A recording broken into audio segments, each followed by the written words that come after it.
Sir यहाँ कौन आके रुका था, कितने व्यक्ति थे और क्या नाम बताया था उन्होंने? विशाल सिंह चौहान रात 30 मई को रात को शाम को रेंट पे लेने के लिए फ्लैट मेरे से मिलने आया था। उनका ये कहना था कि मेरे जो करंट जगह पे जहाँ मैं रह रहा हूँ वहाँ पे मेरे मकान मालिक से कहाँ सुनी हो गई है, उस कारणवश वो मेरे से कह रहे हैं कि मैं इमीडिएट फ्लैट खाली कर दूँ। तो ये मामले जो होते हैं इस तरह के, ये हमारे रियल एस्टेट में बहुत कॉमन होते हैं, क्योंकि कहाँ सुनी हो जाती है कई बार मकान मालिक और ओनर में। तो हमें बहुत नॉर्मल लगा वो चीज़ को सुन के।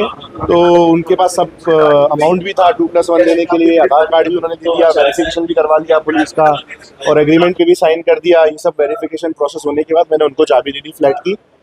फिर रात को 11 बजे मेरे पास कॉल आया उनका एक और बार कि भैया हम थोड़ा लेट हो गए हैं, अभी आप जा सकते हैं क्या बिल्डिंग पे? तो मैंने उनको मना कर दिया कि नहीं, अभी 11-12 बज गए हैं, चौकीदार सो जाता है, तो आप अभी मत जाइएगा। तो उन्होंने कहा ठीक है भैया हम कल चले जाएंगे। उसके बाद उनका मेरे को कॉल भी नहीं आया कि उन्होंने पोजीशन लिया है कि नहीं लिया है, इसके बारे में मेरे को आइडिया नहीं है। जो सोनम करके जो लड़की जिसका लगातार मीडिया में चल रहा है वो भी रुकी थी साथ में, ये कब जानकारी ली? ये मेरे को बिल्कुल भी नहीं मालूम था कि पहली बात तो हम काम में व्यस्त रहते हैं, तो इस स्पेसिफिक चीज़ पे इतना प्रेशर था नहीं, पता नहीं था कि ये सोनम रघुवंशी वाला मैटर यहाँ का है, ऐसा है। अभी थोड़ा समझ में आया जब अभी हमारे जो परिचित हैं आपके मीडिया में ही, उन्होंने फ़ोन करा कि शिलोम भैया आपके यहाँ पे थोड़ा ऐसा ऐसा सुनने में आया है, क्या ये है, एक बार आप पुष्टि कर सकते हो? तो मैंने थोड़े अपने एग्रीमेंट खंगाले, वेरिफिकेशन देखी, तो उसमें मेरे को समझ में आया कि हाँ विशाल सिंह चौहान ये वही इंसान है जिसका दैनिक भास्कर जो एप्लीकेशन है उसके ऊपर आ रहा है कंटिन्यूसली। तब थोड़ा समझ में आया। और सोनम से जो रिलेटेड आप बात पूछ रहे हैं, ना मैंने सोनम से मिला हूँ, ना उसको देखा है, ना मेरे को ये मालूम है कि वो यहाँ रह के गई है कि नहीं गई है, क्योंकि फ्लैट जो मेरे से लिया था वो विशाल सिंह चौहान ने लिया था, और वो भी यहाँ रह के गए हैं, आए कि नहीं आए ये भी मेरे को थोड़ा आइडिया अभी कम है। सीसीटीवी फुटेज में सर कुछ कह दूंगा?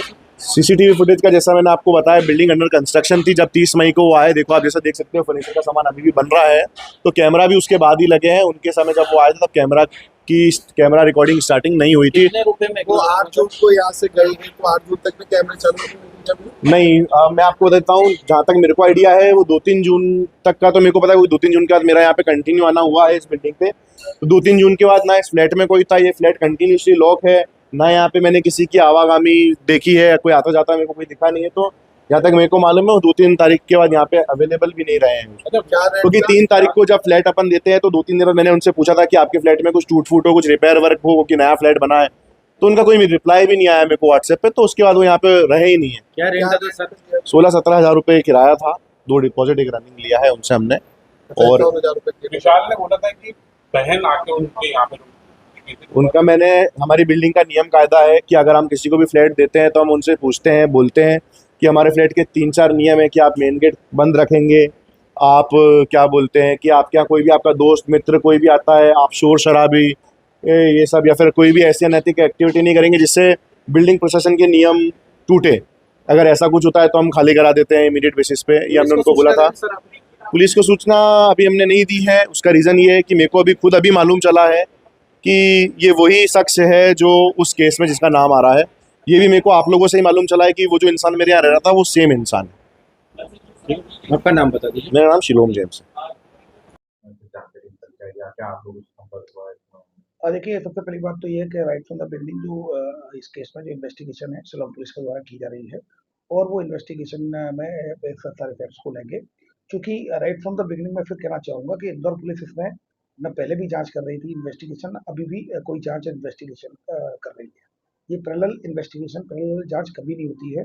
शिलोंग पुलिस का जो इंस्ट्रक्शन था, शिलोंग पुलिस के द्वारा इसमें इन्वेस्टिगेशन की जा रही है, और इन्वेस्टिगेशन के आधार पर वो अग्रिम कार्रवाई करेंगे। हीराबाद के एक फ्लैट की भी जानकारी निकल कर के सामने आ रही है। हीराबाद का एक फ्लैट जो विशाल ने बुक किया था, क्या इसमें अभी तक कोई फ्लैट मालिक ने आपसे संपर्क किया? देखिए, इसमें जो भी होगा उसमें पूरी इन्वेस्टिगेशन जो की जा रही है वो शिलोंग पुलिस के द्वारा की जा रही है, वो डेफिनेटली शिलोंग पुलिस इसमें पूरी कार्रवाई करेगी। सर क्या शिलोंग पुलिस की टीम अभी इंदौर में है जो लगातार जांच हो रही है? नहीं, अभी शिलोंग पुलिस की टीम इंदौर में नहीं है, लेकिन जब भी अगर इंदौर आएगी और संपर्क किया जाएगा, डेफिनेटली इंदौर पुलिस के द्वारा उनको असिस्ट किया जाएगा। तो उनका पीआर होने के बाद क्या उसे इंदौर लाया जा सकता है? ऐसी कोई बात? देखिए, अभी फिलहाल पुलिस के द्वारा संपर्क नहीं किया गया शिलोंग पुलिस के द्वारा, बट अगर इस तरह की कोई भी स्थिति बनती है तो निश्चित रूप से इंदौर पुलिस को अपडेट किया जाएगा, तो आपको भी अपडेट किया जाएगा।